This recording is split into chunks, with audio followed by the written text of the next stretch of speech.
যোৱাকালি ভীমাশংকৰ মন্দিৰলৈ গৈছিলোঁ।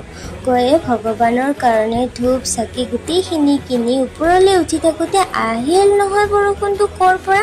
গোটেই ভিজি গ'লোঁ মানুহজনী। প্ৰথমে গণেশ মন্দিৰত সোমাই সেৱা এটা লৈ আকৌ শিৱ মন্দিৰলৈ আগবাঢ়ি গৈ আছোঁ। গৈয়ে কাষতে চেণ্ডেলযোৰ খুলি আগুৱাই গৈয়ে দেখিলোঁ গেটখন। দেখি কিবা এটা ভাল লাগি গ'ল মনটো। আকৌ বৰষুণ দি আছে নহয়, গোটেই জেগাবিলাক পিছল পিছল হৈ গৈছে। প্ৰায় ইয়ালৈ মই আহোঁৱেই, বছৰত এবাৰ হ'লেও আহোঁৱেই। আপোনালোকেও আহিবচোন, বহুত ভাল লাগে। ময়ো তাতে চাকি জ্বলাই পানী ঢালিবৰ কাৰণে লাইন পাতি আছোঁ। বৰষুণ দি আছে নহয়, সেইকাৰণে মূৰত উৰণিখনো লৈ ল'লোঁ ধুনীয়াকৈ। আৰু এনেকৈ ঘটিবিলাক আছে যে তাতে পানী থোৱাই থাকে, তাৰ